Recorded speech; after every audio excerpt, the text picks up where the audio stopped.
if the people actually just changed their diet and ate healthier, they could lower the inflammation and they might not have the pain in that area of their body, and they may not even need surgery.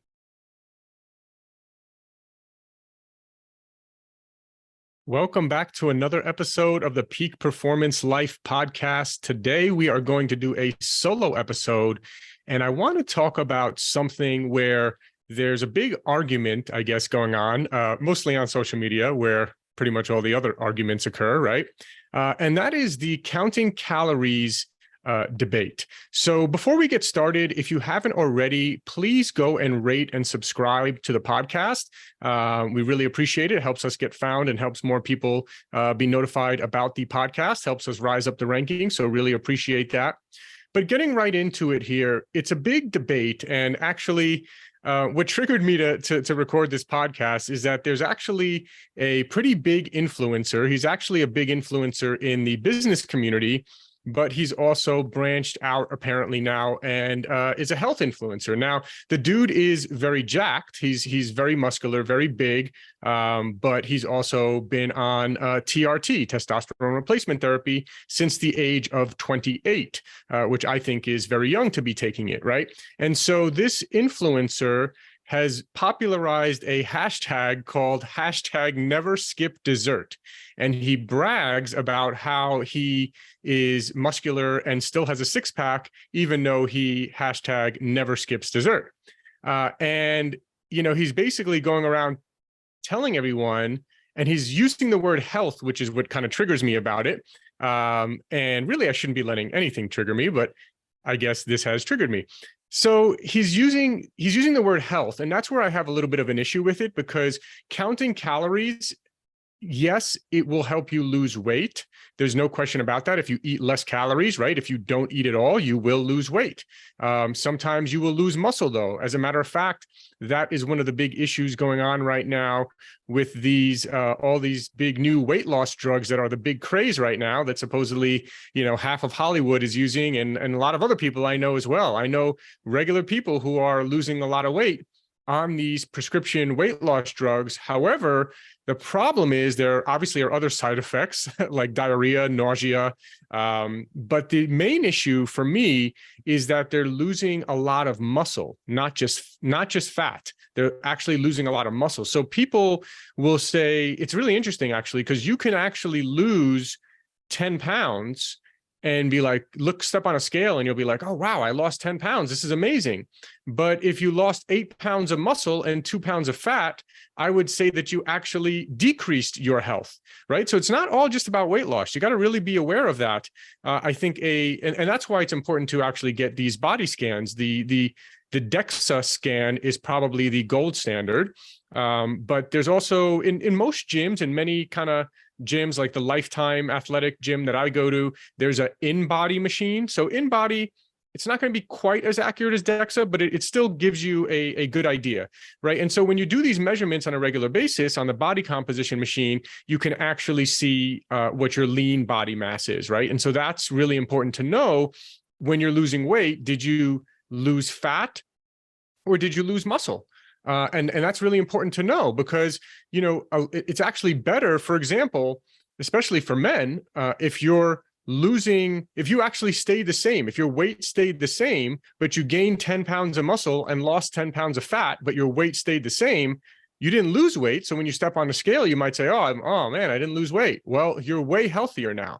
We know that sarcopenia, which basically just means loss of muscle, is one of the biggest risk factors as we age that we want to avoid. And so especially as you age, it's super important to keep all the lean muscle that you possibly can, especially because as you get older, if you lose it, it becomes harder to gain it back, right? It's much easier to gain muscle in your 20s or 30s than it is in your 70s or 80s, right? So that's one thing we want to be aware of. We don't want to lose muscle just for the sake of losing weight. And this is kind of what's starting to come out now from these prescription weight loss drugs. You probably heard of Ozempic, and I forget, they have a bunch of other names for them, but you might have heard a lot of someone you know that may be on them right now because they're all the craze. And what's happening is is, people are saying, well, they're actually getting skinny fat, like they're losing some fat, no question, but they're also losing a lot of muscle, and that's really where the issue is. And so again, when it comes back to calorie counting, though, and saying never skip dessert, encouraging people, literally, making it cool to never skip dessert, I take a little bit of issue with calling that health, right? Again, you could eat Twinkies all day and, and only eat 1,000 calories of Twinkies, and you might lose weight, but that doesn't mean you're healthy. It doesn't mean you improved your health. In fact, it's almost definitely that you will have decreased your health, right? Made your health worse by just eating Twinkies. And I mentioned that because there was some sort of Twinkie study where I think the guy only ate Twinkies and wanted to show that calorie counting was all that matters, and so he just ate Twinkies or something, but ate a lower than normal total amount of calories for the day, and he showed that he lost weight. That's great, but you're missing the most important factor, and this is where I want to make a really clear distinction here. To me, health is about lowering inflammation in the body. I'll repeat that because this is really important. If you take nothing else away from this episode, take this away. Health is about lowering inflammation in the body. So why do I say that? Well, pretty much every disease stems from inflammation.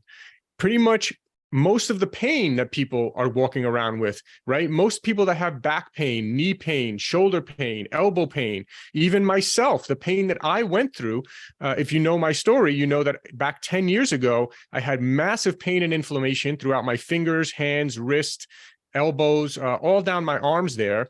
And that was from inflammation in my body. I was eating a very inflammatory diet. I was, for a while, experimenting with being vegan and going to Subway and getting a foot-long sub from Subway with like lettuce and carrots and tomato in there, and thinking that was healthy. It wasn't healthy. It's basically just a foot long of bread that I was eating, and bread is very inflammatory. And then I'm like, yerba mate iced tea, right? That's healthy. It must be healthy. It's at Whole Foods, and it's like a yerba mate, and then the bottle everything looks healthy about it, right?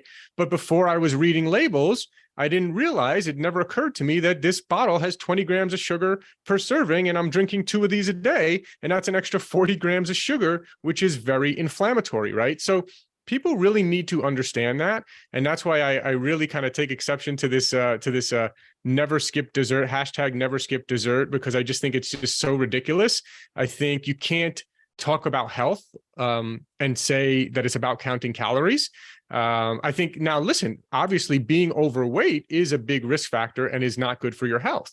So yes, it would be good if you are overweight, it would be good to lose weight. And in order to lose weight, most likely you are going to want to consume less calories than you normally do. But I would say that what happens is, and this has always kind of been my stance on it, is when you start eating real whole foods, healthy foods, right? And especially when you prioritize protein, if you can aim to have 40 grams of protein per meal, right? And let's say you eat 3 meals a day, that's 120 grams of protein for the day, depending on your weight, right? I think the estimate is about to shoot for 0.8 grams of protein per pound of body weight. And some people will even say a gram, especially if you're lifting heavy weights. If you're, it's kind of more of a bodybuilder thing, though, to have like a gram of protein per body weight or more. I think most people are probably perfectly fine with 0.8 grams of protein per body weight, right? So if someone is 200 pounds, that could be 160 grams of protein that they'll need to take in per day.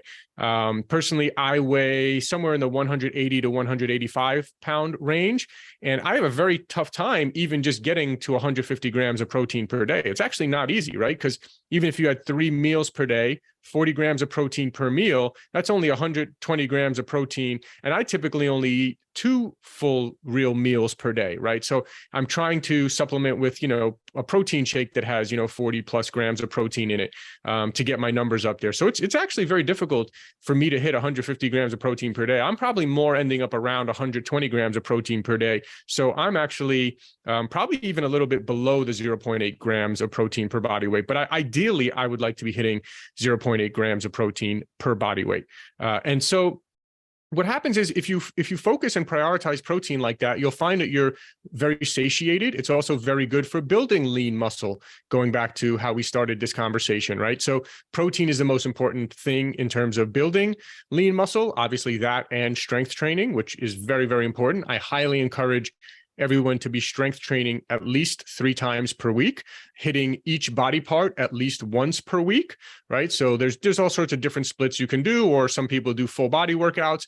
Bodybuilders will typically do splits like, chest and back one day and shoulders and legs another day, and arms, bis and tris another day, or something like that, different kind of splits like that. If you go to the old Arnold Schwarzenegger encyclopedia for bodybuilding, which is what I grew up on in my teenage years, I would read through that book. It was literally like the size of an encyclopedia. It was huge, and it had like every workout that he did for every single body part. And that's how I learned to lift weights, and it was great. And these days, some people have different opinions on things. Like, some people like doing more full body workouts, but not hitting each muscle as hard. And then, you can do them more frequently in that case, right? But I think as kind of a rule of thumb, if you can strength train at least 3 times a week, and for women, that could be Pilates, right? And my wife loves doing Pilates as well. A lot of people like doing things like that. That's fine. I think that's totally fine. But prioritizing that and doing that at least 3 times a week, and then prioritizing protein along with that will help you build lean muscle mass, which is very, very important. So going back to the kind of like the calories debate, and the issue I have is like, yeah, like, just because you have a 6-pack doesn't necessarily mean you're healthy. And I think when you're younger, you can definitely get away with this more. And so that's why kind of this guy is now in his early 30s. He's been on TRT since 28, right? And I also question, so like, and by the way, I have a lot of respect for this guy as a businessman. I listen to his podcast, and I really, respect him. And that's why I'm not going to kind of call him out by name. Some people might know who he is just by listening. But, the thing is as you get older, you start to feel the inflammation more. People start to feel the pain more. And I tend to believe that most people that have back pain, shoulder pain, knee pain, again, the hand and wrist pain that I had, that is caused mostly from inflammation, right? Unless you had some sort of like, you got in a car accident and you have like a specific injury for a certain period of time, right? But other than that, when we're talking about chronic inflammation, right? Like people who have just had back pain for years, or shoulder pain or knee pain for years. And the thing is, they're eating a lot of inflammatory foods. And look, I'm not a doctor. I'm not going to give medical advice.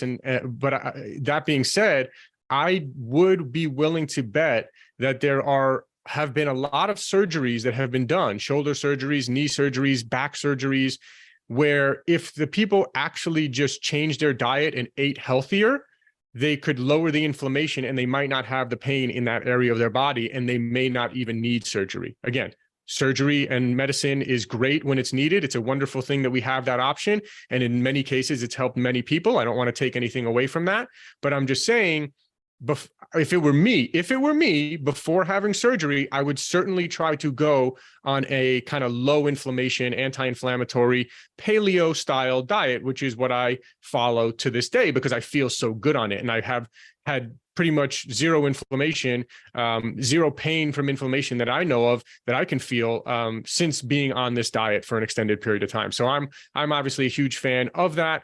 And, you can look it up online, the paleo diet. There's a million paleo cookbooks and recipes and free resources online that you can find meal plans and all sorts of paleo information online. But basically, you're just eliminating all of the processed foods, right? Things that cavemen, didn't eat, right? Paleo is kind of eating like the cavemen did, eating from the ground, right? So you can eat as many vegetables as you want. You can eat fruits. You can eat, obviously, paleo, it does say to eat grass-fed, grass-finished meat.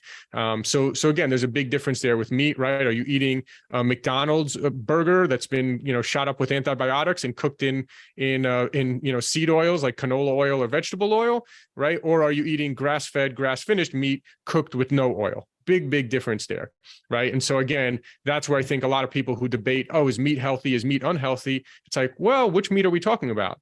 I have not seen a long-term study on people who ate grass-fed, grass-finished meat and come to a conclusion that it's, been very unhealthy for them.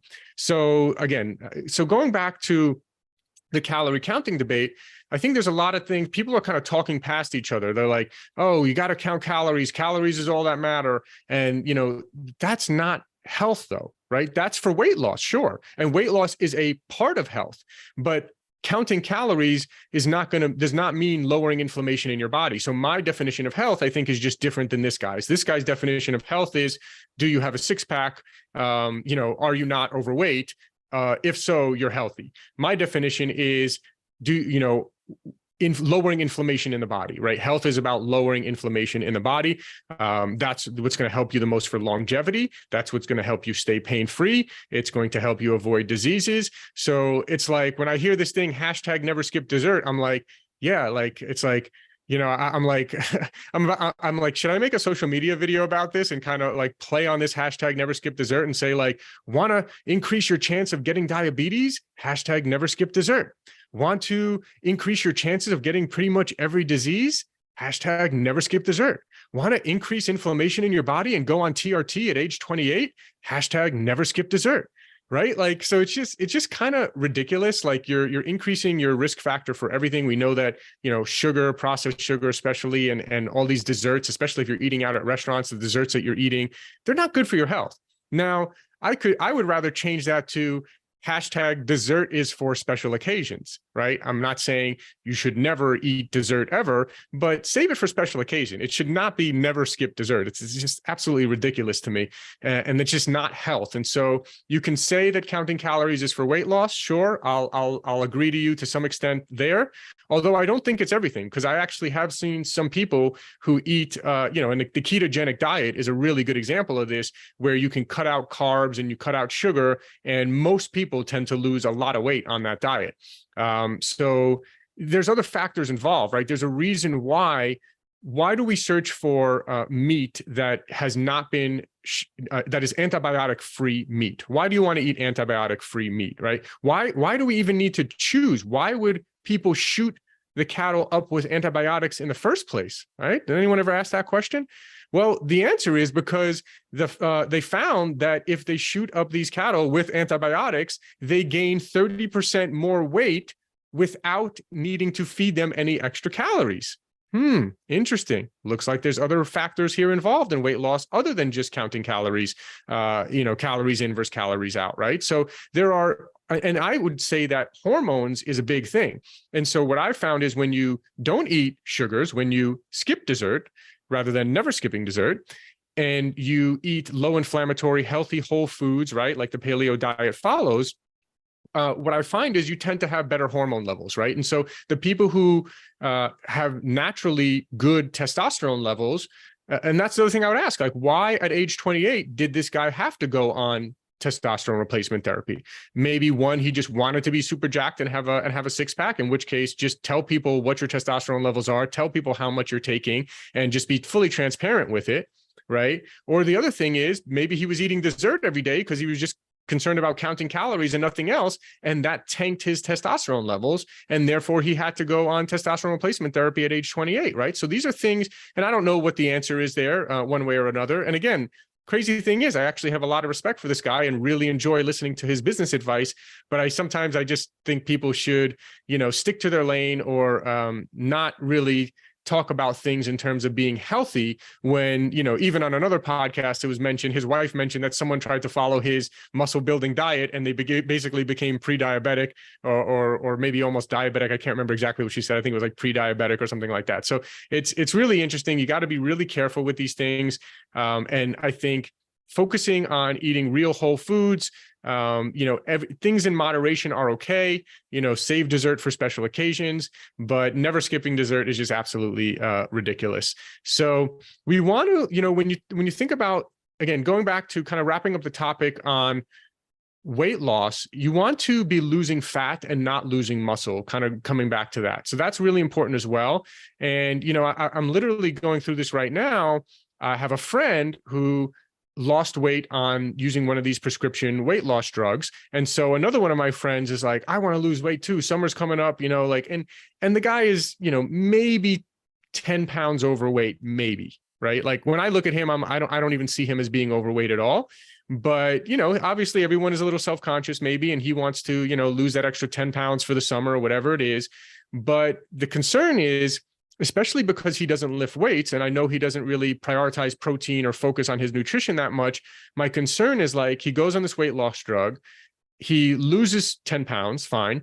But then after the summer, he stops taking this weight loss drug because presumably you don't want to take these things forever, especially if you're, only in your 20s or 30s or 40s. And I think this guy is probably in his 30s or 40s. So you don't want to presumably be on it forever. And so let's say you lose 10 pounds, but if you lose 6 or 7 pounds of muscle and 3 or 4 pounds of fat, and then you stop taking it after the summer, they've shown that you do gain a lot of this weight back. You can gain the fat back, right? With these weight loss drugs once you stop taking it. So then you lost let's say you lost 6, 7 pounds of muscle, you stop taking it, then you gain back the fat, and now you're 6, 7 pounds less of muscle that you have. That's a bad situation. That's a really bad outcome. So I just really want to encourage people to think long-term. Don't just think short-term here. It's not all about the way you look and having a six-pack and stuff like that. That doesn't mean, I used to have way more of a six-pack than I do now, right? I actually don't care that much, honestly. Like if I really wanted to diet or, have that six-pack, like, yeah, I could have a crazy six-pack in a few weeks if I really wanted to do it. But for me, it's more just about health. I want to feel good. Your brain is mostly made of fat. So if you're really low body fat, it's kind of like the old joke they used to have on big bodybuilders who were getting so lean on the, a few percent body fat, leading up to the competition. And they would say, man, are these guys is their brain working okay here? And probably not, right? Because your body does need nutrients. So I think with everything, you want to have a balance. For me, and again, I'm only just speaking, everything I'm saying is just from my own personal experience, my own personal belief systems, right? And so for me, I would actually almost, look, obviously everyone wants to have a six-pack and all that kind of stuff. I get it. But for me, if it meant sacrificing how I feel, if it meant sacrificing how good my brain worked, if it means sacrificing, having more inflammation in my body or things like that, there's no way I would trade that. I'm looking to, my ultimate goal is for me, my wife, and my 2 daughters to all live to over 100 years old. In order to do that, I have to be focused on longevity and not just live to 100 years old, without being able to walk or do anything like that. I want to live to over 100 years old while still having a mind, a brain that works well, having a body that still works well, right? I still want to be exercising when I'm 100 years old. I probably won't be doing, all out sprints or anything like that. But even if I'm, at least power walking and, active and things of that nature. So those are my goals. If your goal is just to have a six-pack and you don't care about anything else, then hey, maybe counting calories is for you. If you don't care about increasing your risk factor for diabetes, diseases, having more pain and inflammation in your body, potentially, if you don't care about that, then hey, #never skip dessert, man. Go for it, do you. But I just wanted to kind of sound the alarm on that because I really felt like, it's something that's being glorified now. Like it's a cool thing to never skip dessert. And as long as you're counting calories and the dessert is within your calorie number that you need to hit to stay lean and show your six-pack, then it's cool. Right? No, I just don't agree with that. So anyway, that's all I have to say for today. Hope you got some value out of this, and I'll see you on the next one. Thanks for listening. If you enjoyed the episode, can you please leave us a rating or review and subscribe? I've realized that while we have actually increased our downloads a lot, we're actually getting a lot of downloads, which I'm really happy about. We actually have very few ratings. And I realized that I've never asked people really to rate much. So I'm asking you now if you could please rate and review and subscribe. And if you enjoyed the episode, please forward it along to anyone that you think will get value out of this. Also, if you haven't checked out our line of products at buypeakperformance.com, you get 20% off your first order. That's www.buypeakperformance.com.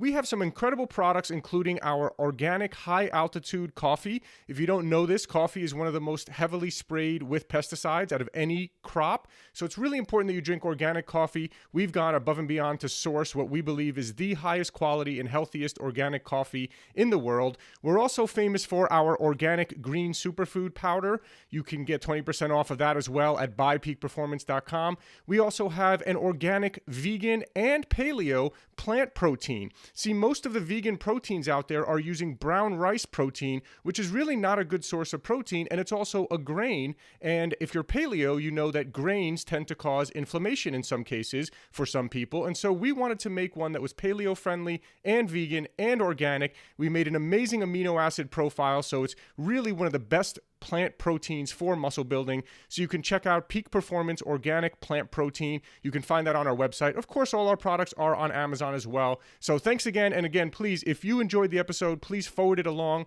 to someone who you feel can get value out of it. And please leave us a rating, review, and subscribe. Thank you.